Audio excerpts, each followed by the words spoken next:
1 week after I buried my husband, my boss said I had no value left. The next morning, he fired me. I was 3 days away from hitting 30 years, the mark for full pension.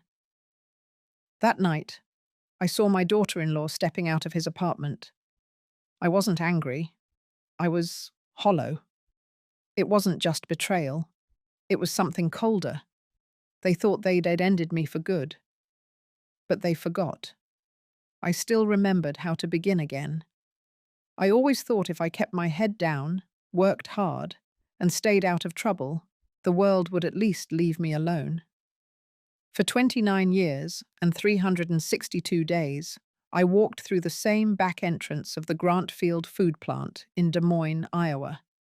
Same steel door, same time clock, same heavy blue coat hung in the same locker. I was the woman who triple-checked expiration dates and smiled when no one else did.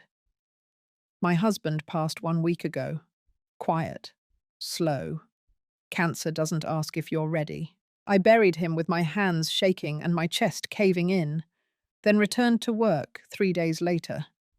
I didn't have the luxury of time. Just 3 more days and I'd reach my 30th year.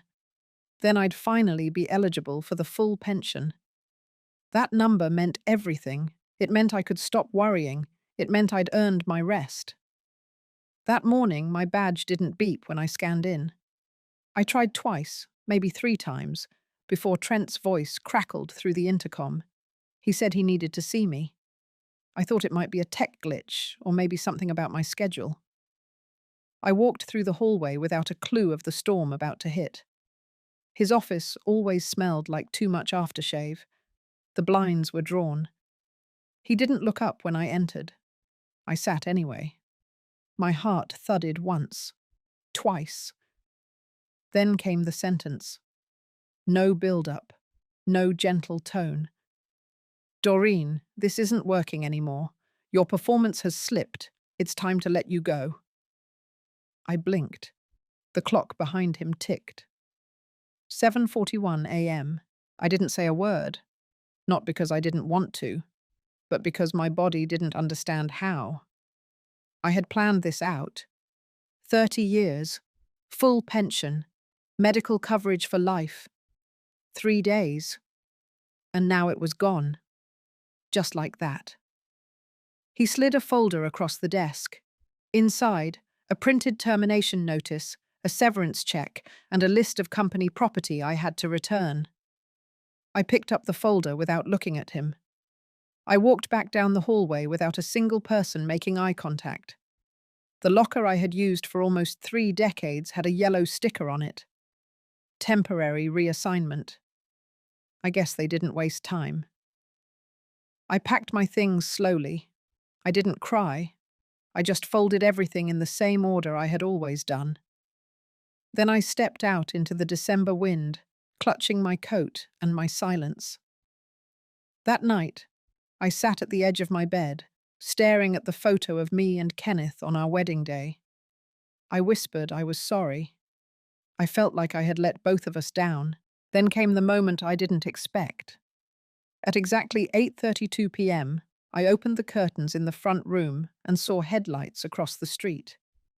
A woman stepped out, slim, tall, wearing a grey coat I had seen before. I leaned forward, my knees locked.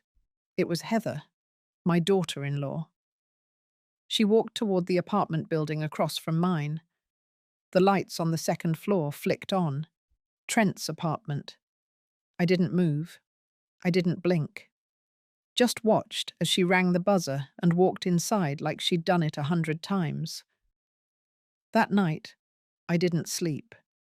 And not because I'd lost my job. If any of you listening have ever felt like your life just cracked in two, you'll understand this part. Not the moment it breaks, but the silence after, when you sit there wondering if it was always coming. If maybe the people closest to you had been waiting for the right moment to make sure you'd never stand again. I didn't have answers that night, but I did have one thought. If they thought I'd disappear quietly, they didn't know me at all. I would still finish something. And this time it wouldn't be for a paycheck. It would be for me. I didn't open the severance folder until the following afternoon. It sat on my kitchen table like a sealed insult, daring me to read it. When I finally did, I found no surprises. A check for 1 week's pay, no extension, no benefits, no mention of the pension. Just a line that said, effective immediately, my employment had been terminated for performance issues. Performance issues. In 29 years and 362 days, I had never once been written up, never missed a shift without notice, never took longer than 22 minutes for lunch. I once came in with my arm in a sling. That wasn't enough to stop me. But apparently grief was. I called the company's HR line, not to beg, just to verify. I was told flatly that pension only vested at the 30-year mark.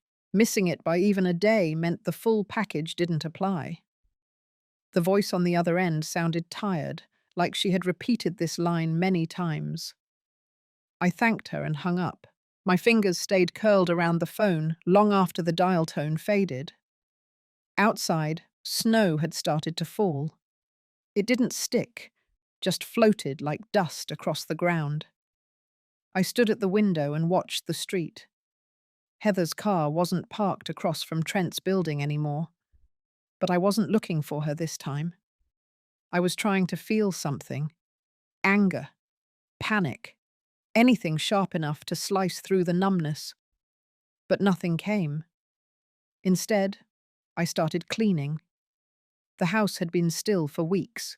Since Kenneth passed, I had only touched what was necessary. I moved from room to room with a kind of mechanical focus. Stripped sheets, bleached the kitchen sink, tossed out old coupons we never used. When I opened the hallway closet, a stack of insurance mail slid down. I caught one envelope before it hit the floor. It was addressed to Kenneth, from the company's benefits office. My hands trembled as I opened it. Inside was a summary of our joint coverage status. Life insurance, pension survivor details. I flipped through the packet, reading over every detail. Then I stopped. There, in sharp print, was a name I didn't expect. Beneficiary, Heather Lynn Halverson. I stared at it for a long time. That couldn't be right. Kenneth and I had signed our plans together 3 years ago. We agreed everything would go to me. That had never been a question. We never even discussed anyone else. I walked to the study and opened the bottom drawer of the filing cabinet. Kenneth kept all his important documents there. The folders hadn't been touched. I pulled out the one marked benefits and flipped through the forms. All in order, his signature at the bottom. My name listed on every line until 2020. That year, the form looked different. My name was scratched out. Heather's was typed in. The signature below looked like Kenneth's, but something about it was off. I had been with that man since I was 19. I knew how he dotted his I's. I knew the slight tilt of his R's. This wasn't his handwriting. It was too stiff, too deliberate. I pulled the paper closer, bringing it to the window for better light. My heart pounded slower, heavier. I didn't want to believe what I was thinking, but denial didn't hold up under a magnifying glass. I didn't know when Heather had started meddling, or how she had gained access to our documents. But something told me this wasn't just a mistake. It was a move, a calculated one. I returned the papers to the folder and placed it back in the drawer. Then I sat down in the chair Kenneth used to love, the one by the window that creaked when he leaned back. I looked out at the street again. It was empty now, clean and still. I wasn't.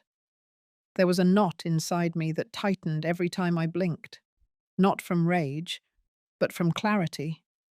This wasn't grief anymore. This was theft. And someone, somewhere, had underestimated just how much I had left in me. On Saturday morning, I woke up before the sun. My body moved before my thoughts could catch up. I didn't eat. I didn't change out of my robe. I just walked straight into the spare bedroom, the one we used to call the sewing room, even though I had never sewn a thing. That was where Kenneth stored the photo albums and boxes from the early years. The air in that room always smelled a little like old cardboard and cedar. I reached up to the top shelf of the closet and pulled down the green plastic tub labeled Family. It was heavy. Inside were 3 photo albums, a stack of school drawings from our boys, and a pile of loose envelopes Kenneth never got around to filing. I opened the first album. Pictures of us in our 20s, his arm around me at a county fair. Our son, Cole, being held in his father's arms in a backyard wading pool. Christmas in 1996. A trip to Omaha. Then I saw something odd. Tucked between 2 pages was a small square photo. It wasn't part of the album. I pulled it out. It was printed from a phone, a cheap, glossy print, the kind people don't usually keep. The photo showed a woman sitting on a couch with a man behind her. The angle was low, like someone had taken it from across the room in secret. My stomach went cold. It was Heather, no makeup, wearing the blue puffer jacket she usually kept in the back seat of her car. She was sitting in a living room that looked eerily familiar. I stared at the pattern on the pillows, cream with navy stripes.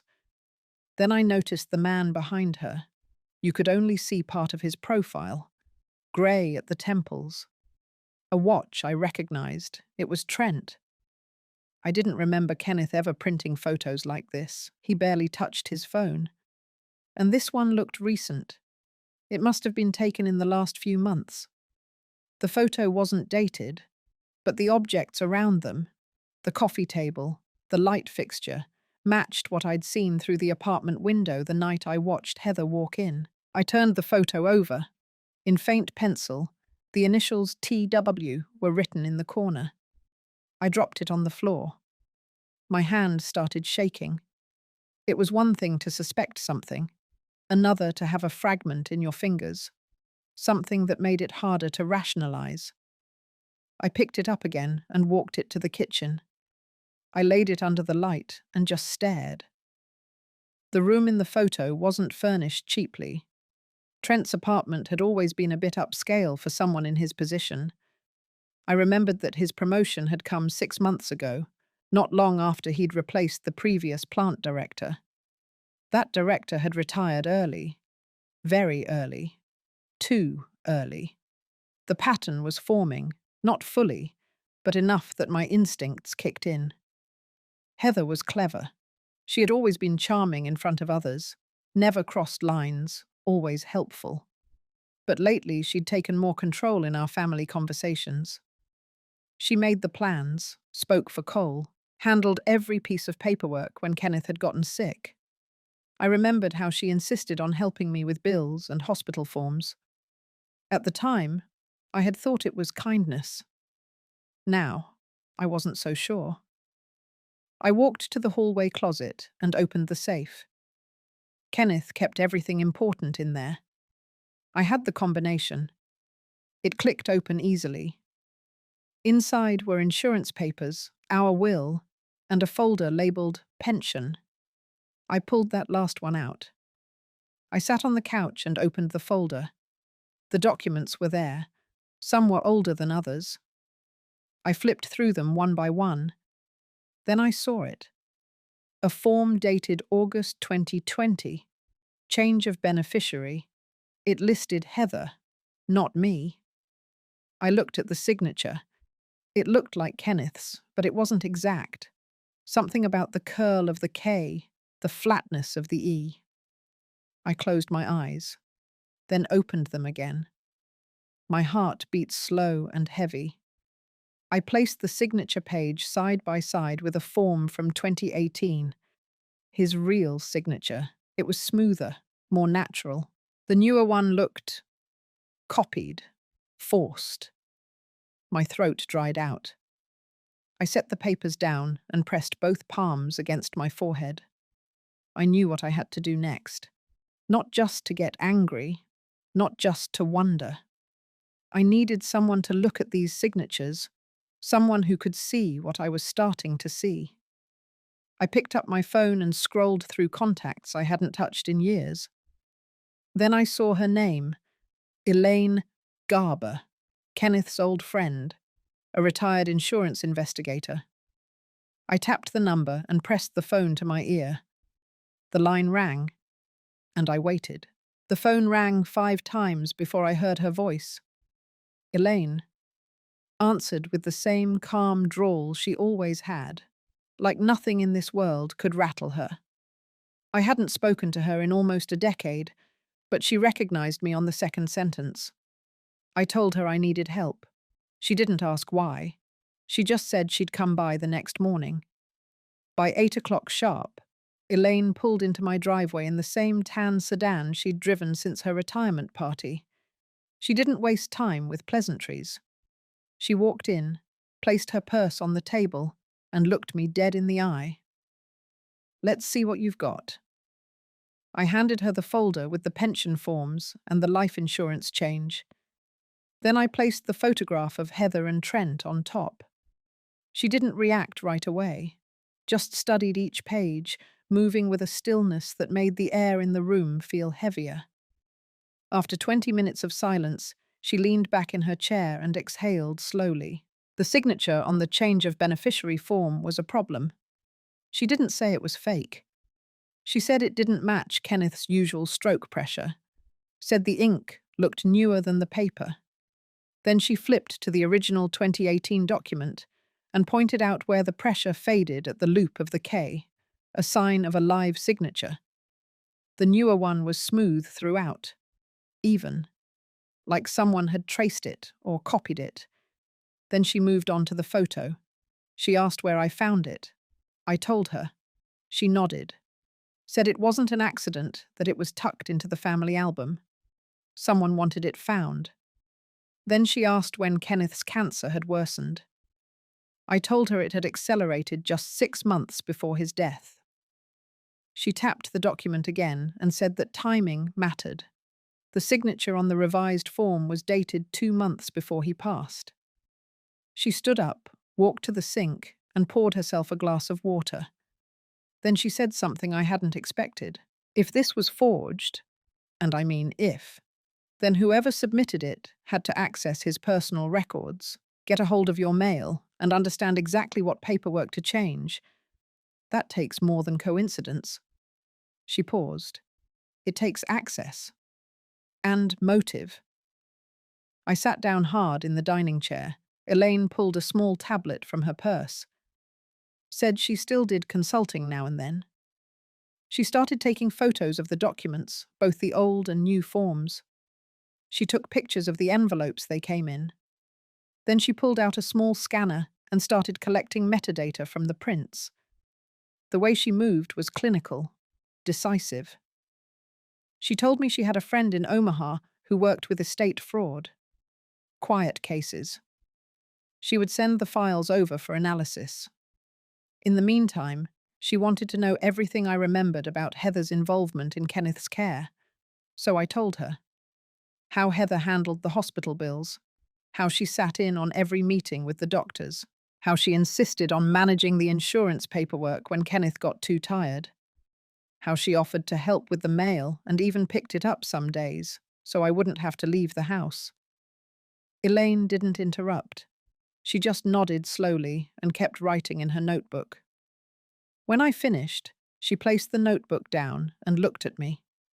She said if Kenneth didn't physically sign that paper, and if Heather submitted it on his behalf, and if Trent had anything to gain from it, it was enough to start a case. She also reminded me that forged beneficiary changes were difficult to fight without forensic proof. But the fact that the signature didn't match, that the ink was fresh, that Heather had control of incoming documents, those were leads, and they were real. Elaine left with a copy of everything. She said she'd reach out to her contact and have an initial report within the week. She promised to keep it off the record, at least until we had something more concrete. After she left, I sat alone in the kitchen. I stared at the space where she had been sitting. For the first time in days, I didn't feel powerless. I wasn't whole, but I wasn't broken either. I walked back into the living room and picked up Kenneth's photo. I whispered, "I'm working on it." Then I put it back on the shelf. I didn't cry. I just sat there, breathing, still, focused. I didn't know what Elaine would find, but I knew one thing.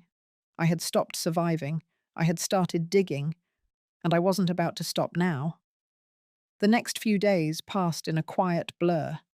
I kept the house dark and the curtains drawn, not out of sadness, but strategy. I knew how people talked in this town.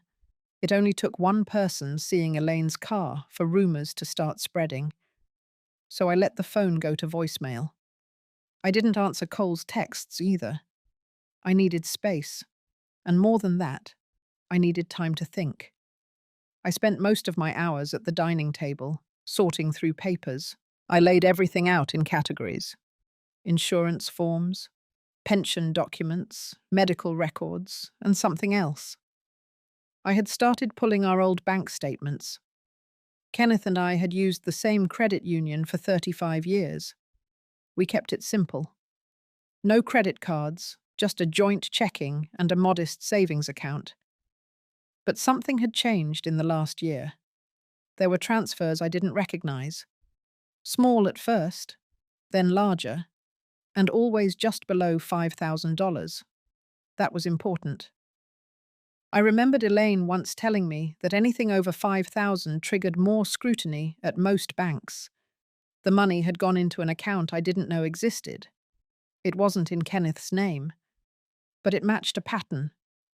Bi-weekly, like clockwork.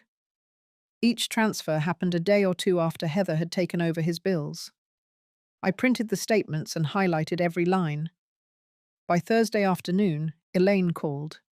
She didn't speak in code, just asked if she could stop by. I said yes. She arrived within the hour, wearing a wool coat and carrying a thin manila envelope. She sat down across from me and opened it without ceremony. Inside was a printout, a preliminary analysis from her friend in Omaha. The signature on the change of beneficiary form was confirmed inconsistent with Kenneth's known writing samples. Pressure mismatched, stroke angles off. The conclusion wasn't definite, but the report said the signature had a high likelihood of being replicated. She said that was enough to begin a case, but not enough to win one. Then she asked if I had found anything else. I slid the highlighted bank statements across the table. She read through them quickly, then again, more slowly. Her expression didn't change, but her eyes moved with more purpose. She asked if I had contacted the bank. I shook my head.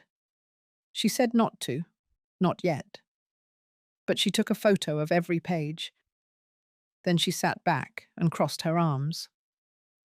There's a pattern here, and people make mistakes when they repeat themselves. She tapped one statement in particular. A transfer on the 14th of October. The same day, Trent had hosted a fundraiser for the local Chamber of Commerce. I remembered because Kenneth had been too ill to attend. But Heather went. She insisted one of us should be there to maintain appearances. I had assumed she meant on behalf of the family. Now I wasn't so sure. Elaine said the timing was too perfect. Trent's promotion had come just a week after that fundraiser. He'd gone from operations manager to plant director overnight. No warning, no internal review. Then Elaine said something else. She had checked the county registrar's office that morning. 2 months before Kenneth died, a property had been purchased in Heather's name, a small condo, paid in full, no mortgage. The payment matched the total of those bank transfers. I leaned back in my chair. My hands were still, but my chest tightened. Elaine said we needed one more piece, something tangible, something to tie Heather and Trent directly. Not just financially. Personally. So we made a plan. She would continue tracking the transfers and see if she could get access to the account holder details through her contact. In the meantime, she suggested I look for any digital trails, emails, texts, photos, anything Kenneth might have left behind. I didn't like the idea at first. Going through his phone felt like breaking something sacred, but I understood. If someone had used his trust to manipulate our family, then I needed to face it. That night, I charged Kenneth's old phone. The battery was nearly dead, but it powered on. His passcode hadn't changed. I knew it by heart. Once inside, I scrolled through the messages. Most were from me or Cole, a few from Heather. But the real surprise was hidden in the Notes app. Kenneth had left a folder labeled "Just in Case." Inside were voice memos, 5 of them. The first one was dated 3 weeks before he died. I pressed play. His voice cracked from the start. He said he wasn't sure how much time he had, that he didn't want to scare me, but that he'd noticed things. Papers going missing, mail arriving late, Heather asking questions about his policies. One night, he woke up and found her in his office, rifling through the filing cabinet. She smiled and said she was looking for a stapler. He didn't confront her, but he started documenting everything after that. The last memo ended with his voice shaking. He said he was worried. Not about dying, but about what might happen after. I sat there for a long time, holding the phone in my lap. The betrayal felt deeper now, more deliberate. And what haunted me most was that Kenneth had tried to warn me, quietly, gently, in his way. I transferred the files to a flash drive and locked it in the safe. We weren't guessing anymore. We were building a case. Elaine called just before 7 the next morning. Her voice was flat, direct. She told me to dress warm and be ready in 20 minutes. She wouldn't say where we were going, just that it couldn't wait. I grabbed my coat and the flash drive with Kenneth's voice memos, tucked it into my purse, and met her outside. The frost on the windshield was still thick, and the engine hummed low as we pulled out of my driveway. We drove in silence for the first 5 miles. Then Elaine spoke. Her contact at the credit union had gotten access to the recipient's identity. The bank account receiving those strange transfers, every one of them was tied to a business account under the name Halverson Wellness Group. Registered just 6 months ago. Listed address, a strip mall on the edge of town. The contact name, Heather Halverson. I closed my eyes and leaned back. Elaine pulled into a parking lot outside a quiet office park and turned off the engine. The building was low brick, 2 stories, mostly empty. She handed me a small printout, Heather's LLC filing. It was official. Paperwork, address, contact email. All clean, all designed to look legitimate. She said it was a shell. No operating license, no clients, no website. But the account attached to it had over $68,000 in activity in just the past quarter. And the transfers matched the same dates we had flagged on Kenneth's accounts. Elaine had been quiet during the drive because she was calculating, putting the story together, and now she wanted me to hear it all at once. Heather used her access to Kenneth's accounts to slowly funnel money into a fake business, then used that business to buy the condo under her name. The promotion for Trent lined up with a large payment made just after a fundraiser. Elaine suspected a bribe, disguised as a consulting payment. It wasn't just betrayal. It was laundering. I sat there, the cold from outside creeping in through the floorboards. Elaine asked if I still had Kenneth's phone. I nodded. She said we needed to go through every message, every call log, every email, anything that might show direct contact between Heather and Trent during the period when Kenneth was dying. Back at the house, we worked in tandem. She scrolled through his inbox while I focused on text messages. There weren't many from Trent, But there were plenty from Heather. Some routine, some more personal than they should have been. Then Elaine found it. A forwarded email, buried in a spam folder, dated 10 months ago, from Trent's work email to Heather's personal one. Attached was a scanned document titled Plan Revision. It included a breakdown of Kenneth's insurance, recommendations for filing amendments, and a message that said, "Let me know once it's processed. We're almost there." That was enough. Elaine copied the message, saved it to the same flash drive as the voice memos, and backed it all up twice. We sat at the kitchen table again, the same place where just days ago I had been sorting papers in the dark. But everything felt different now. We weren't collecting pieces anymore. We were preparing to move. Elaine told me we had to act soon. The more time passed, the harder it would be to prove intent. Paper trails fade, memories shift, people get cautious. But she warned me, this would require more than facts. It would take precision. We agreed not to confront anyone directly. Not yet. Instead, we'd use the weight of suggestion. Let them feel something was shifting under their feet. Let them slip. Elaine drafted a letter the next morning. Not from me, and not from her. It was from a fictitious attorney based out of Des Moines. The letter was neutral in tone, addressed to Heather, simply stating that a routine audit had flagged inconsistencies regarding Kenneth's pension and insurance, and that further verification of signature authenticity was pending. It didn't accuse, it didn't threaten, it only hinted. But that was the point. We mailed it from a box 2 towns over. Then we waited. I spent the afternoon in my garden, trimming roses that had long since wilted. The air was sharp with November cold, but I didn't mind. I needed to keep my hands moving. Elaine paced the porch. Neither of us said much. By evening, Heather called. I didn't answer. Instead, I watched the screen as her name flashed across it again, then again, and finally a third time, this time from a blocked number. I turned the phone face down. By morning, Cole had called too. He left a voicemail. His tone was confused.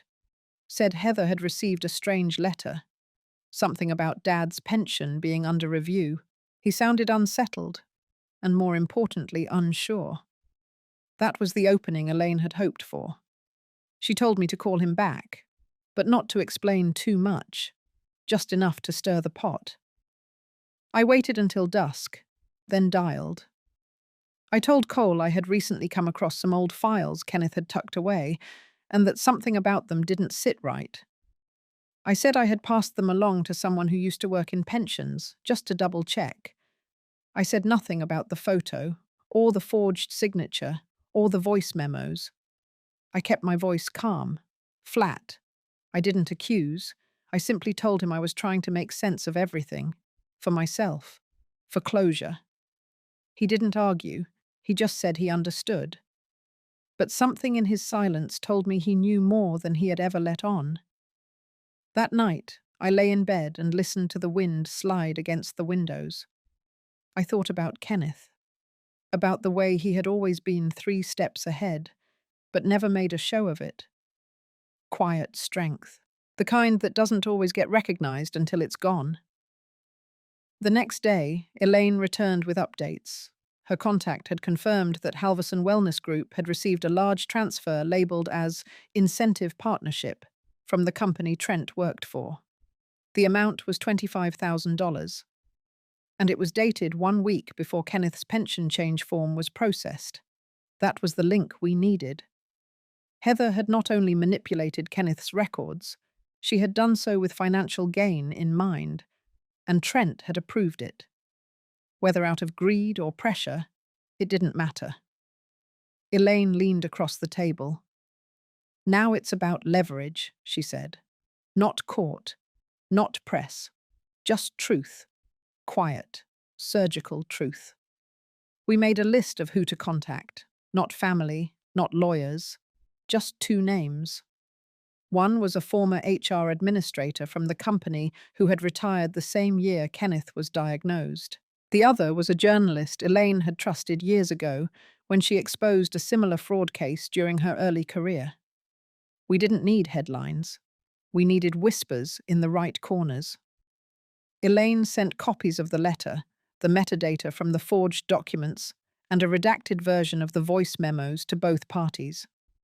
She included a short note stating that the documents were being evaluated in connection with suspected pension manipulation and internal compliance violations. The next 48 hours were quiet. Too quiet. Then something shifted. Cole stopped by. He didn't come in. He just stood at the bottom of the porch steps and said he needed to ask me something. His eyes looked tired, guarded. He said Heather had been acting erratic, that she'd left town that morning to stay with her sister in Indiana. No explanation, no warning, just packed a bag and left. He said she'd also deleted her social media accounts and changed the password to their shared bank login. Then he looked at me. He didn't ask anything outright, but the question hung between us like smoke.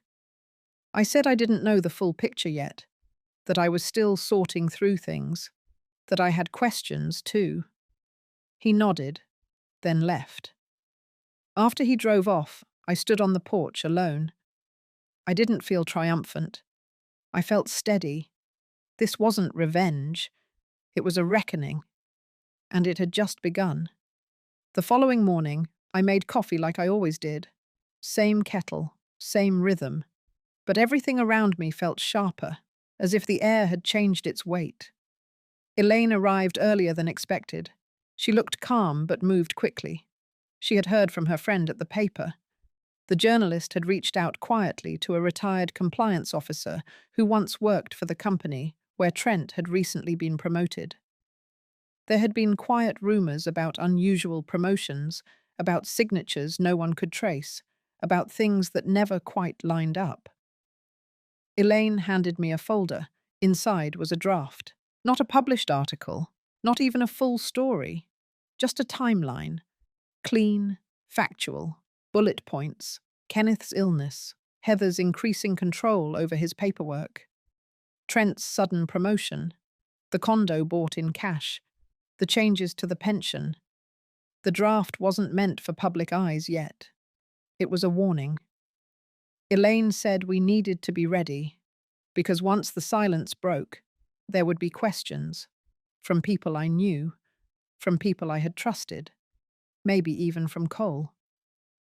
I spent the afternoon sorting everything again, not just the paperwork, my memories. The day Kenneth came home with the first diagnosis, the way he had said, "It's not a fight, Doreen, it's a path." I remember how he sat by the window every morning, watching the birds, quiet, accepting, not because he had given up, but because he didn't want the end to turn him bitter. He had trusted everyone around him, and that included her. By evening, I called Cole. He sounded tired, more than before. I asked him if he was alone. He said yes. I told him I needed him to stop by. I didn't say why. He arrived within the hour, wore the same flannel jacket Kenneth had once given him for Christmas. It used to be too big. Now it fit. He came in, sat at the kitchen table, and looked at me. I took the folder from the drawer, the one Elaine had given me. I didn't hand it to him. Not yet. Instead, I told him everything. From the first photo I had found, to the signature analysis, to the voice memos Kenneth had left behind. I told him about the fake LLC, the condo, the email between Heather and Trent, the bank transfers. I told him slowly, carefully, without embellishment, just the truth. When I was done, he didn't speak. He rubbed his hands together once, then stared at the tabletop. Then he asked the only thing that mattered, if Kenneth knew. I said yes. And I told him how his father had recorded those voice memos as a way to warn me, that he had seen the changes, felt the shift, but chose not to create chaos in the final weeks of his life. Cole sat very still. He didn't cry. He didn't raise his voice. He just nodded. Then he asked to hear the recordings. So I played them, one by one, from beginning to end. When they were done, he sat in silence for another minute, then stood up and walked out the back door. I didn't follow him. I just let him be. Elaine stopped by later that night. She brought another update. The journalist had officially submitted a request to the company for a statement, a formal inquiry. Nothing public yet, but it was enough to rattle the surface. Elaine looked tired. Her hands ached, but her voice was clear. She told me it was time to finalize the letter, not to the press, not to Heather, but to the board. The company's board of trustees had oversight over pensions, over policy, over all executive decisions. They were old school, private, and allergic to scandal. Elaine said, "If we submitted everything through the proper internal whistleblower process, it would trigger an investigation. But it had to be timed right." She said Cole was the key now. His silence could protect me, or unravel the whole thing if he panicked. That night, I sat by the fireplace and watched the embers fade. I thought about Heather, about the way she used to bring me tea during Kenneth's treatments, the way she laughed too loudly at Thanksgiving, the way she always insisted on making the pie from scratch, but never cleaned up afterward. I thought about Trent, how polite he had been, how invisible. And then I thought about Kenneth, his hands, his calm, his silence. I opened my journal and started writing. Not a confession, not a plan, just a truth. Line by line, I wrote down everything I had seen, everything I had felt. Not for evidence, not for anyone else, for me. Because once the storm began, I needed to remember why I started, not out of vengeance, but for dignity, for justice, and for the man who never raised his voice, but always saw everything. Elaine submitted it through the internal compliance portal used by former employees and family members of pension holders. She made sure it was encrypted, time-stamped, and verified. The flash drive with all the supporting documents was hand-delivered the same day. No email, no courier, no traceable trail. That afternoon, the air felt too still. I swept the porch 3 times, not because it needed it, because I couldn't sit still. The waiting felt heavier than the planning. Cole hadn't said much since our last conversation. He stopped calling, stopped texting, but he didn't disappear. He was there, in the periphery, dropping off a bag of groceries, leaving the trash bins back in place after pickup. Little gestures. His way of staying close without facing what he now knew. Elaine told me not to worry, that everyone reacts differently to betrayal, especially when it comes from the person they chose to build a life with. By Saturday morning, a white sedan I didn't recognize parked across the street. 2 men in dark jackets sat inside. Didn't get out, didn't make a scene. They just waited. Then one of them got out, walked to my mailbox, and retrieved nothing. He didn't carry a badge, didn't speak. But he looked at the house for just a moment too long before walking back to the car. Elaine said that meant the board had received the letter and that their internal review had started. Nothing official, just the quiet stirrings of accountability. That same day, Trent's name disappeared from the company website. No photo, no title, no mention. By Monday, the phone rang again. This time it was Heather. I let it go to voicemail. Her message was short, shaky. She said she hoped I was well, that she'd like to meet for coffee. No apology, no mention of Kenneth, just a careful voice trying to find a thread to pull. I deleted it. Elaine came by in this evening with coffee and pie. She looked tired but pleased. She said a source inside the compliance office had confirmed that an investigation was officially underway, that several internal emails were being reviewed, that pension policy changes in the past year had triggered anomalies. We sat on the porch with our coats zipped up, watching the wind pull dry leaves from the trees. She said I had done everything right, that I had honored Kenneth, not by shouting, but by standing still. By the end of the week, Cole finally knocked. He looked worn, older, but quieter in a different way. He didn't ask to come in. He just said one thing. He had filed for divorce. He said it calmly, as if it were inevitable. He didn't explain. He didn't cry. I didn't ask why. He stood there for another few seconds, then turned to leave. I watched him go. I didn't call out. That night, I found myself sitting in Kenneth's old chair, the one by the fireplace. I had avoided it for weeks, but now it felt different. Not like stepping into grief, but like closing a circle. I pulled out the journal I had started, the one filled with facts and names and timelines, and I began a new section. Not for evidence, but for myself. I wrote down what I had learned, that silence is not weakness, that truth doesn't need noise to be felt, that betrayal cuts deepest when it wears the mask of love, and that healing doesn't mean forgetting, it means remembering clearly and choosing peace anyway. By the following Wednesday, Elaine brought a letter, official, from the board. It didn't include apologies, but it did confirm that Kenneth's pension had been mishandled, that there was sufficient evidence to reverse the last amendment, that his original beneficiary, me, would be restored, retroactively. Elaine handed me the envelope and waited for me to react. But I didn't cry.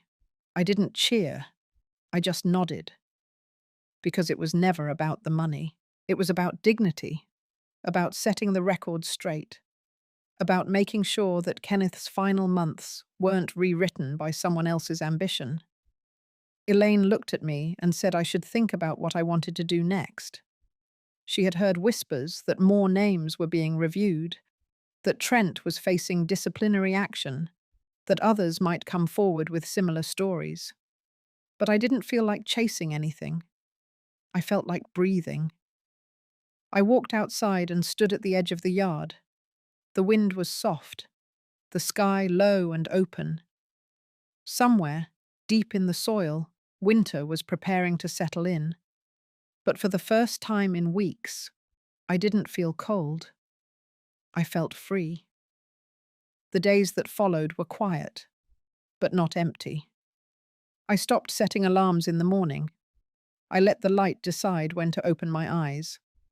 There was no pressure, no panic, just breath. For the first time in a long while, I ate breakfast at the table instead of standing near the sink. I took the time to butter my toast, fold the napkin properly, refill my cup before it was empty. Small rituals. They made the air feel less like waiting, more like living. Elaine suggested I take a short trip, just a few days, somewhere not tied to anything, somewhere my grief couldn't trace. I thought about it, even looked up train routes. But I stayed, not because I was stuck, because I was rooted. The investigation wasn't done, but my part in it was. Kenneth's pension had been restored, and with it, the part of him I had feared, lost in paperwork and silence. Cole came by once a week now. We didn't talk about Heather. We didn't talk about divorce papers or settlement meetings. We just talked about the weather, the yard, the plans for spring. I could see the weight in his shoulders hadn't lifted, but it had settled into something he could carry. He helped me fix the back gate. The hinge had rusted over from years of ignoring it. It groaned every time the wind pushed it open. Cole brought tools. I brought lemonade. It took an hour. Neither of us spoke much, but that wasn't the point. Sometimes healing doesn't need words. Elaine dropped off a newspaper clipping later that week. It was short. Just a mention that Trent had stepped down from his role due to what the company called an internal restructuring. There were no details, no noise, just a line between two updates on market trends. But I read that sentence 3 times. Then I folded it, tucked it into the journal, and didn't touch it again. It didn't feel like victory. It felt like closure. Elaine came over the next day. She brought fresh basil from her garden and a tin of scones. We sat outside with blankets over our laps. She asked if I had decided what to do next. I hadn't. She smiled and said, maybe that was the best part. Having space again. Not needing to know right away. Just breathing room. After months of bracing for the next twist, I finally felt the ground beneath me stop shifting. But one thing lingered. The flash drive. I still kept it in the bottom drawer of the hallway table. I hadn't opened it since the board's letter arrived. But I couldn't bring myself to delete it either. It wasn't just evidence anymore. It was a record. Of Kenneth. Of his voice. Of his clarity. His strength. That night, I played one of the voice memos again. Not because I needed answers, because I missed the sound of him. The message wasn't long, just a few thoughts he had recorded on a cold morning after a doctor visit.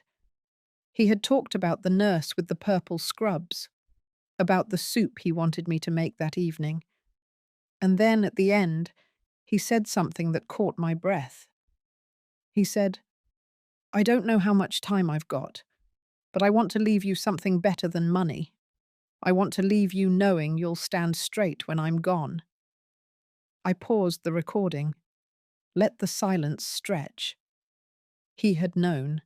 He had seen all of it coming, not the details, but the shape of the storm, and he had trusted me to walk through it. The next morning, I mailed the flash drive to my lawyer, sealed, labeled, with instructions to archive it, but not erase it. Just in case someone, someday, might need to understand how quiet betrayal can be loud if you learn to listen right. The garden needed pruning again, so I did that. Trimmed the dead weight, let light reach where it hadn't in years. I found a folded paper in Kenneth's old coat. I don't remember putting it there. It was a shopping list. Bananas, soup broth, his favorite jam. And at the bottom, in his handwriting, a small line that wasn't part of any recipe. It said, "You are enough." I placed it in the drawer beside the clipped newspaper and left it there. Not to revisit, just to remember. The letter from the board had brought quiet, but what followed was something else entirely. About 2 weeks later, I received a formal-looking envelope from the firm handling Kenneth's pension. Not just confirmation of retroactive reinstatement, but a detailed statement. Every deduction, every reversed transaction, every restored benefit. I held it in my hands like it was something sacred. It wasn't about the money, but seeing it written, his name, the full amount, the official seal, gave a sense of justice I hadn't realized I needed. Elaine came by that afternoon. We read through it together, each page slow and careful. There it was. Every month accounted for. 30 years and 2 weeks of contributions. Full vesting rights honoured. Lump sum adjusted. Future payments scheduled. At the bottom, a note. Due to administrative error, a one-time corrective distribution would be issued within 30 days. I stared at the amount. $234,000. Elaine put her hand on mine. She didn't need to say anything. Later that evening, I lit a candle for Kenneth. Not for ceremony, just to keep something warm in the room. I sat in his chair again, let the light flicker across the wall. This wasn't a reward. It was a restoration. But the quiet didn't last long. The next morning, I stepped outside to pick up the paper and saw an envelope wedged into the front door frame. No stamp, no address, just my name. Inside was a handwritten note. Heather. She didn't try to deny anything. She didn't explain. All she wrote was that she hoped I could find peace, that she hadn't meant for things to spiral, that she loved Kenneth in her own way, that everything was more complicated than it looked. No apology, just a soft attempt at rewriting her part in it. Elaine told me not to respond. I agreed. But it lingered. The idea that someone could cause so much harm and still feel entitled to comfort. I let the paper sit in a drawer with the rest of it. Cole stopped by again the following Sunday. He looked tired, thinner, but he stood straighter than before. He said the divorce was finalized, clean, no contest. He didn't ask for sympathy, just said it was time. We sat outside for a while. He helped me trim back some of the hedges, said he was planning to move out of town. Not far, just a change. He asked if I would be all right. I told him yes, because I was. Not fully healed, but steady. Before he left, he handed me a small box. Inside was Kenneth's old watch. Cole said it had been in Heather's jewelry drawer. She never wore it. He thought it should come back home.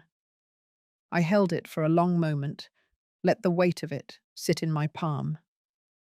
That night, I wrapped it in a cloth and placed it next to Kenneth's journal.